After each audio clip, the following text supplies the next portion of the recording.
David Morgan was a man of many words, yet none of them could fill the silence in his life. A celebrated author living in Boston, David's novels were known for their depth and emotional resonance. Critics admired his ability to weave complex stories, but few knew that his inspiration stemmed from a deeply personal wound, the loss of his wife Clara, 15 years ago. The years had been kind to his career but brutal to his soul.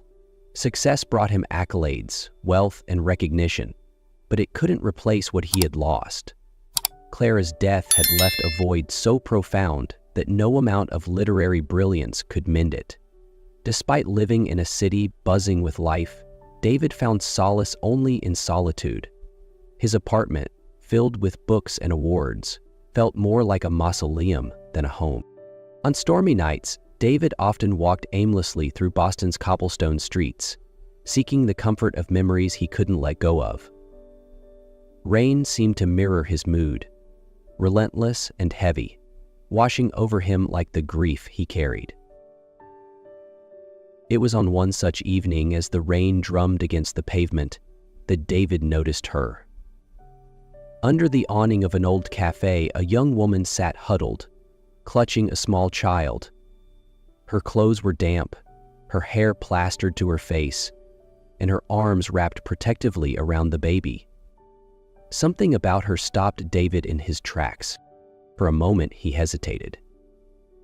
It wasn't like him to get involved in the lives of strangers, yet as he looked at the woman's trembling frame and the serene face of the sleeping baby, something stirred within him. It wasn't just her vulnerability. It was as if he saw his own grief mirrored in her. Memories of Clara's gentle touch and the dreams they once shared flickered through his mind. But it wasn't just her vulnerability. It was as if he saw his own grief mirrored in her. Her desperation reminded him of the long, lonely nights when he wished for Clara to return, to erase the silence that consumed his world. David tightened his coat and stepped forward, unaware that this simple act of compassion would change his life forever. David approached the young woman cautiously, the sound of his footsteps nearly drowned out by the rain. Up close, she looked even more fragile. Her hands, trembling from the cold, cradled the baby with a tenderness that tugged at something deep within him.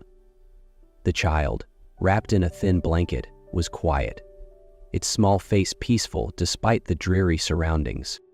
"Are you all right?" David asked, his voice gentle but uncertain. The woman looked up at him startled. Her eyes were wide and filled with exhaustion, a mixture of fear and relief flickering across her face. "We're fine," she replied, though her hoarse voice betrayed her words. David glanced at the baby, then back at her. "You don't look fine. Do you have somewhere to stay?" She hesitated, her lips parting as if to answer, but then she closed them again. The silence that followed was telling. David reached into his pocket, pulling out a small stack of bills he had withdrawn earlier that day. "Here," he said, holding it out to her. "It's not much, but it should get you some food and a warm place for the night." The woman's eyes widened as she stared at the money, her hands hesitating before she reached out to take it. "Thank you," she whispered, her voice breaking. "Thank you so much." David nodded, unsure of what else to say. As he turned to leave, her voice stopped him. "Why are you helping me?" He paused, the question hanging in the air. Why was he helping her? David had spent years walking through life with blinders on, detached from the world around him. Yet something about her vulnerability, the way she clung to the child, reminded him of a life he had lost long ago. A life filled with love, warmth, and hope. "I don't know," he admitted, his tone softer now, "but take care of yourself. And the baby." With that, he walked away, the rain soaking through his coat. Yet despite the chill, he felt a strange warmth spreading through him, a connection, however fleeting, that he hadn't felt in years. As he continued down the street, the image of the woman and her child lingered in his mind. Little did David know, this seemingly insignificant encounter was the beginning of something much larger than himself. The next morning, David followed his usual routine. He woke early, dressed in his neatly pressed shirt and coat, and prepared for his visit to Clara's grave. It was a ritual he had maintained for years, a solemn pilgrimage to the small cemetery on the outskirts of Boston. As he stepped into the gray morning, the world around him mirrored his mood, quiet and subdued, with the faint chill of rain lingering in the air. The cemetery gates creaked as he pushed them open, his footsteps crunching on the damp gravel path. David turned the familiar corner toward Clara's grave, his heart heavy as always. But as he approached, he froze. Someone was already there. Kneeling before the gravestone was the young woman he had helped the night before.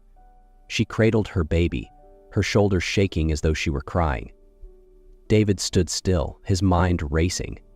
Why was she here? How did she know Clara?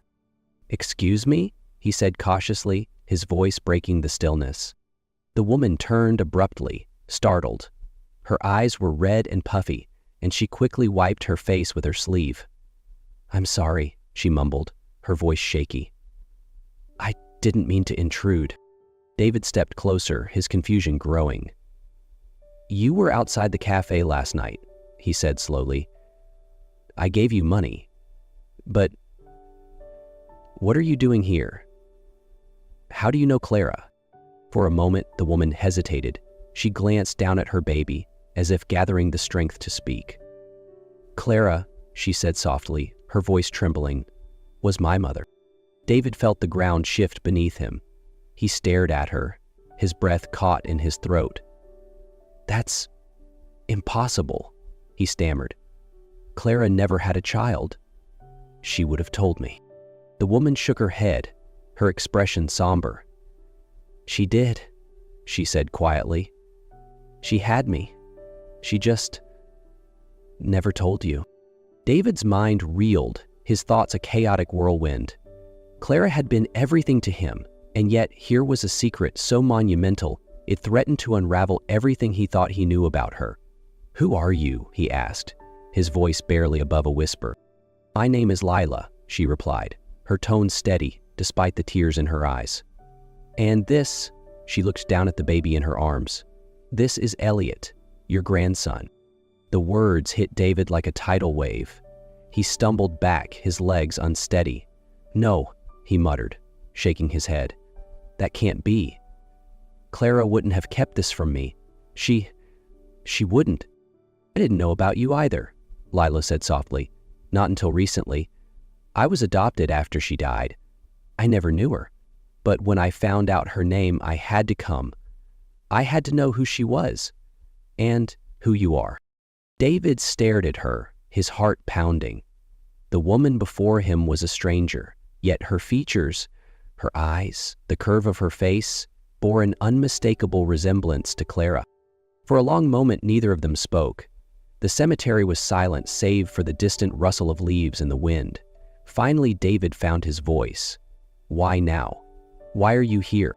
Lila's gaze met his, her eyes filled with pain, but also a quiet determination. "Because I needed to know the truth," she said. "And I think you do too." David felt his chest tighten as he looked at her and Elliot. The revelation was overwhelming, but beneath the shock, there was something else. A faint glimmer of hope. David's thoughts raced as he stood in the quiet cemetery. Lila's revelation echoed in his mind, each word piercing through the veil of grief and memory he had carried for years. Clara had a daughter she had never told him about. The realization stung, not just as a betrayal, but as an unraveling of the life he thought he had shared with her. "You said you were adopted?" David began, his voice trembling. Did Clara say anything about me? About why she didn't tell me?"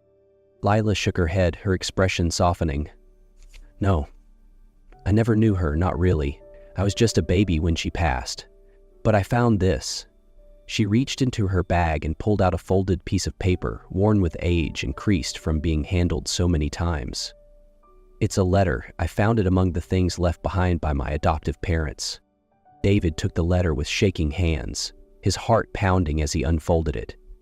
The handwriting was unmistakably Clara's, elegant and familiar, yet the words felt like they belonged to someone he no longer recognized. "David," I don't know if I'll ever have the courage to give you this letter, but I need to write it. I'm pregnant. I don't know how to tell you because I know you've always said children aren't part of our plan. I can't risk losing you, and I can't burden you with something you didn't ask for. So I've decided to keep this to myself. Please forgive me if this is wrong. I'm doing what I think is best for us." The words blurred as tears filled David's eyes. He had never said he didn't want children, not in any serious way. Perhaps in passing when they were young and carefree, but he had always assumed they would have the conversation when the time was right. That conversation never came. "She was scared," Lila said gently, watching him. "I think she thought she was protecting you, even if it meant keeping you in the dark." David swallowed hard, clutching the letter as if it were a lifeline. The pain of Clara's decision was sharp, but so was the love behind it. She hadn't kept the secret to hurt him. She had done it out of fear. Fear of losing him. Fear of the unknown. For a long moment, David stood silently, his gaze fixed on Clara's gravestone. Then he turned to Lila, his voice steady despite the storm of emotions inside him. "I can't change what happened," he said softly, "but I can try to make things right now." Lila's eyes glistened with unshed tears, and she nodded. "That's all I wanted. For us to try." David glanced down at Elliot, who cooed softly in Lila's arms. The weight of regret remained, but in its place, a new resolve began to take root. David wanted to believe Lila. Her story, the uncanny resemblance to Clara, and even the small gestures that reminded him of his late wife all seemed genuine. Yet, after years of living with the pain of losing Clara, trusting this new reality didn't come easily. The doubt gnawed at him late into the night. What if this was some mistake? What if her intentions weren't pure? The questions, though unfair, refused to leave his mind. One evening, after Lila and Elliot had left his apartment following a brief visit, David sat alone, grappling with his thoughts. His gaze fell on a strand of hair Lila had unknowingly left behind on the back of a chair. He froze, guilt creeping up his spine. Was he crossing a line? Was he betraying the fragile trust they had begun to build?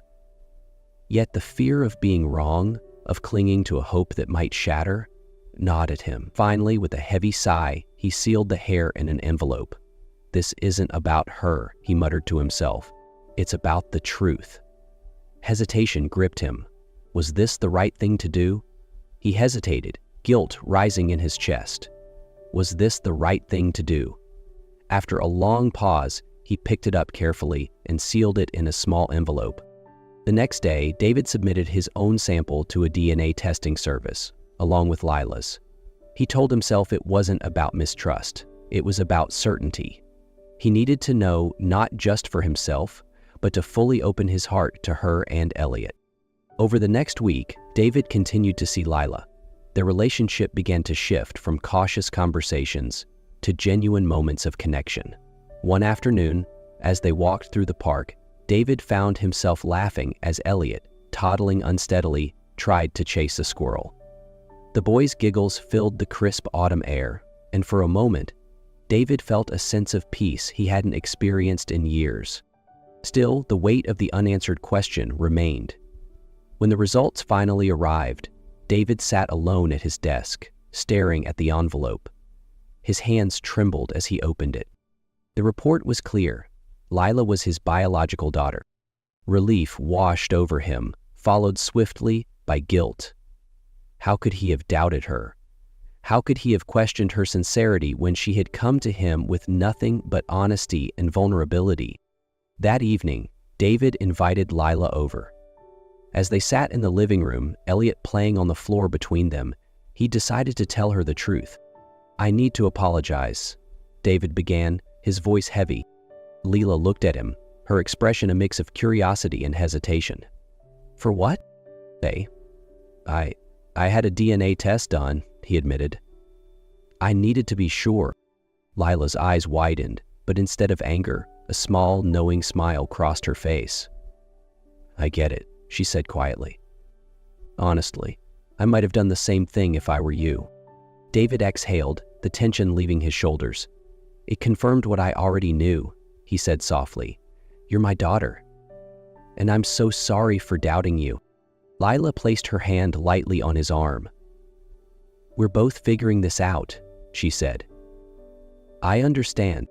As Elliot crawled into David's lap, babbling happily, David held him close. The doubts were gone, replaced by a deep sense of connection and responsibility. For the first time, he allowed himself to fully embrace this unexpected family. Weeks after the DNA results confirmed what David now felt in his heart, he decided it was time to take the next step. Lila had been hesitant to accept too much help, but David could see the strain of her current situation. The shelters weren't safe, and Elliot deserved more stability.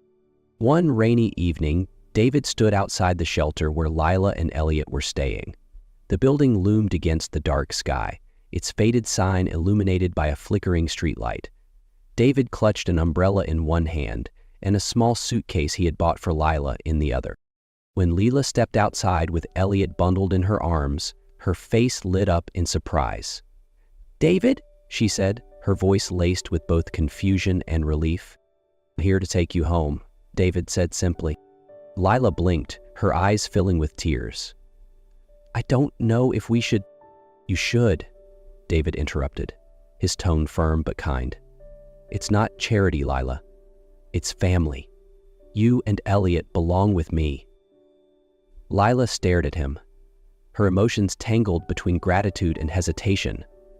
For so long she had relied only on herself, guarding her heart against disappointment. But as she looked at David's steady gaze, she saw something different. An unwavering kindness that felt safe, a promise that maybe, just maybe, she wouldn't have to face the world alone anymore. Slowly, she nodded. "Okay," she said, her voice barely above a whisper. She hesitated for only a moment before nodding. "Okay."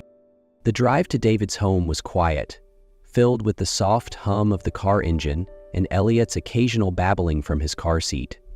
When they arrived, David helped Lila with her bags and opened the door to his warm, book-filled apartment. "This is your home now," he said, his voice steady but filled with emotion. "No more shelters. No more uncertainty. Just family."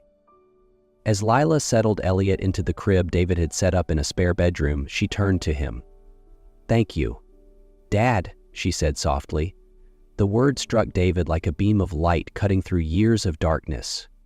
It was so simple, so small, yet it carried a weight he hadn't realized he longed to feel. For years he had lived in silence, his world echoing only with memories of Clara. And now, in that one word, Lila had offered him something he thought he'd lost forever. Belonging, his voice caught in his throat, but he managed a shaky smile. "You don't know how much that means to me," he said. David froze, the words striking him like a lightning bolt. It was the first time she had called him Dad. His heart swelled, and for a moment, he struggled to find his voice. "You don't know how much that means to me," he finally said, his voice thick with emotion. Lila smiled, and for the first time, David saw not just Clara's features in her, but also a strength and kindness that was all her own. That night, as David sat in the living room, the soft sounds of Lila and Elliot in the background, he felt something he hadn't in years: contentment. His home, once a sanctuary for grief, was now filled with laughter and hope. David had spent years mourning the family he thought he had lost, only to discover it had been waiting for him all along. As David opened his heart to Lila and Elliot, he found something he thought he'd lost forever: hope, connection, and a reason to move forward. Life is full of unexpected moments like these.